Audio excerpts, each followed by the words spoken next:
బీసీల మాటెత్తే అర్హత బీఆర్ఎస్ కు ఉందా?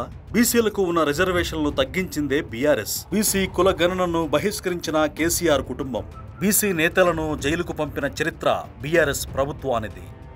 బీసీలకు 42% రిజర్వేషన్లు ఇవ్వాలంటూ పిలుపునిచ్చిన తెలంగాణ బంద్లో బీఆర్ఎస్ పాల్గొనే నైతిక అర్హత ఉందా అని నిలదీస్తున్నారు బీసీవై పార్టీ అధ్యక్షులు బోడే రామచంద్ర యాదవ్.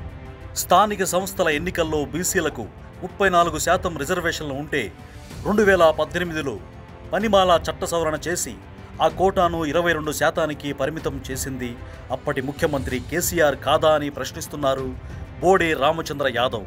రిజర్వేషన్ల తగ్గింపుకు వ్యతిరేకంగా ఆనాడు బీసీ సంఘాలు ఆందోళనకు దిగిన ఒక్క బీఆర్ఎస్ నేత కూడా ఇది అన్యాయం అన్న పాపాన పోలేదు. బీసీలకు 42% రిజర్వేషన్లు ఇవ్వడం కోసం కుల గణన చేపట్టింది రేవంత్ సర్కార్.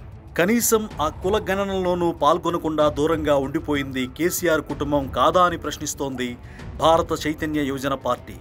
ఆ సర్వే బీసీ గణనకే అని తెలిసినా పాల్గొనకపోవడాన్ని ఎలా చూడాలి? బీఆర్ఎస్ అధికారంలో ఉన్నప్పుడు బీసీ బంధు ప్రకటించింది, కానీ అదంతా ఎన్నికల స్టంట్గానే మిగిలింది. కేవలం బీసీ ఓటు బ్యాంకు కోసం ఆడిన నాటకంగానే కనిపించింది. పైగా బీసీ నేతలైన బండి సంజయ్, తీన్మార్ మల్లన్నను జైలుకు పంపించడాన్ని, బీసీ లీడర్ అయిన ఈటెల రాజేందర్ను మంత్రి పదవి నుంచి తప్పించి ఆ పోస్టు హరీష్ రావుకు ఇవ్వడాన్ని తెలంగాణ సమాజం గుర్తు చేసుకుంటోంది. బీసీలకు రిజర్వేషన్లు రాజ్యాంగ సవరణతోనే సాధ్యం, లేదా 9వ షెడ్యూల్లో చేర్పిస్తేనే సాధ్యం అంటూ ఢిల్లీలో ధర్నా చేశారు. దానికి నైతిక మద్దతు కూడా ఇవ్వలేదు బీఆర్ఎస్.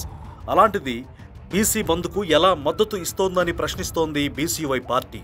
తెలంగాణ ఏర్పాటు నుంచి 10 ఏళ్ల పాటు రాష్ట్రాన్ని పాలించిన బీఆర్ఎస్ బీసీలకు రిజర్వేషన్ల కోసం ఏనాడు కొట్లాడింది లేదు. ఆ దిశగా కుల గణన చేసింది లేదు. పోనీ బీఆర్ఎస్ వాదిస్తున్నట్లుగా కేంద్రంతో పోట్లాడింది లేదు.